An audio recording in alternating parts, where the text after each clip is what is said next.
സ്തുതിയായിരിക്കട്ടെ. അനുഗ്രഹത്തിൻ്റെ രണ്ടാം ദിവസത്തിലേക്ക് നിങ്ങളെ ഏവരെയും ഞാൻ സ്വാഗതം ചെയ്യുന്നു. നമുക്കൊരു നിമിഷം മൗനമായി ഇരുന്നുകൊണ്ട് നമ്മെ തന്നെ കർത്താവിൻ്റെ സന്നിധിയിലേക്ക് സമർപ്പിക്കാം. കർത്താവെ, ഇന്നത്തെ ദിവസം എൻ്റെ ജീവിതത്തിൻ്റെ ഏറ്റവും വലിയ അനുഗ്രഹത്തിൻ്റെ ദിവസമായി മാറുവാനുള്ള കൃപയേകി എന്നെ അനുഗ്രഹിക്കണമേ. കർത്താവെ, അങ്ങിലേക്ക് ഞാൻ പരിപൂർണമായിട്ട് എന്നെ സമർപ്പിച്ചുകൊണ്ട് ജീവിക്കുവാനുള്ള കൃപയേകി എന്നെ ഈ ദിവസവും വരും ദിവസങ്ങളിലും അനുഗ്രഹിച്ച് ആശീർവദിക്കണമേ.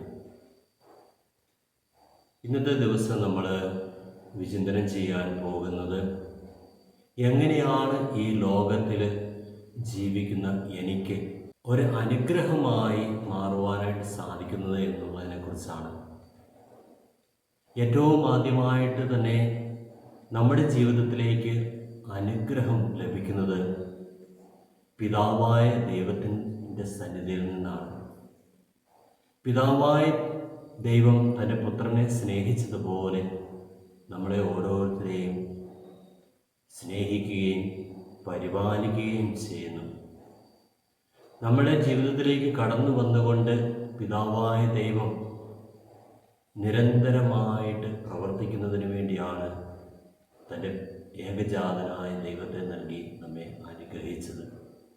ആ ഏകജാതൻ ഈ ഭൂമിയിൽ നിന്നും കടന്നു പോകുന്നതിന് മുമ്പായിട്ട് തന്നെ നമുക്കൊരു സഹായദാതാവായ പരിശുദ്ധാത്മാവിനെ വാഗ്ദാനം ചെയ്യുകയും ആ പരിശുദ്ധാത്മാവ് പരിശുദ്ധ അമ്മയോടൊപ്പം പ്രാർത്ഥിച്ചുകൊണ്ടിരുന്ന ശിഷ്യന്മാരുടെ മേൽ ഇറങ്ങി വന്ന് അവരെ ശക്തിപ്പെടുത്തുകയും ഈ ലോകത്തിൻ്റെ എല്ലാ ഭാഗങ്ങളിലും കർത്താവായ യേശുക്രിസ്തുവിൻ്റെ സുവിശേഷം പകർന്നു കൊടുക്കുന്നവരാകുവാനുള്ള ആ വലിയ പ്രേരണയും ശക്തിയും നിരന്തരമായി നൽകിക്കൊണ്ട് പരിശുദ്ധാത്മാവ് അവരുടെ മേൽ പ്രവർത്തിക്കുന്നുണ്ട്.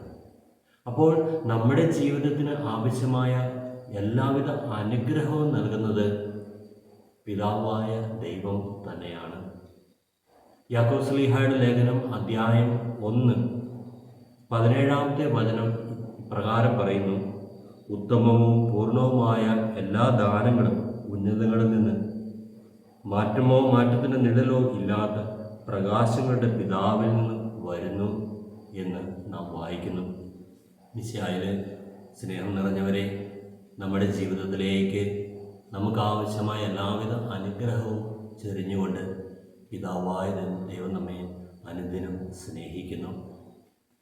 വിശുദ്ധ മത്തായി എഴുതിയ സുവിശേഷം അധ്യായം 5:45 വചനം പ്രകാരം പറയുന്നു: അവിടുന്ന് ശിഷ്ടന്മാരുടെയും ദുഷ്ടന്മാരുടെയും മേൽ സൂര്യനെ ഉദിപ്പിക്കുകയും നീതിമാന്മാരുടെയും നീതിരഹിതരുടെയും മേൽ മഴ പെയ്യിപ്പിക്കുകയും ചെയ്യുന്നു.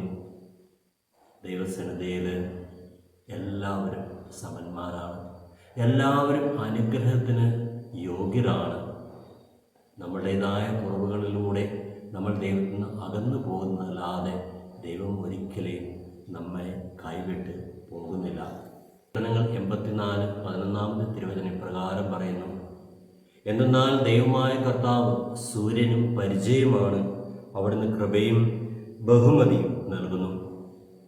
പരമാർത്ഥതയോടെ വ്യാപരിക്കുന്നവർക്ക് ഒരു നന്മയും അവിടുന്ന് നിഷേധിക്കുകയില്ല. എല്ലാ നന്മകളുടെയും സ്രോതസ്സായ ആ നല്ല ദൈവത്തിൽ നിന്നും ഇന്നത്തെ ദിവസം അനുഗ്രഹങ്ങൾ പ്രാപിച്ചുകൊണ്ട് ജീവിക്കാനുള്ള കൃപയ്ക്ക് വേണ്ടി നമുക്ക് കർത്താവായ ദൈവത്തിൻ്റെ സന്നിധിയിൽ പ്രാർത്ഥിക്കാം. നമ്മുടെ കർത്താവ് ഈശോ മിശിഹായുടെ കൃപയും പിതാവായ ദൈവത്തിൻ്റെ സ്നേഹവും പരിശുദ്ധാത്മാവിൻ്റെ സഹവാസവും നാം എല്ലാവരിലും ഉണ്ടാകുമാറാകട്ടെ, ഇപ്പോഴും എപ്പോഴും എന്നേക്കും. ആമേൻ.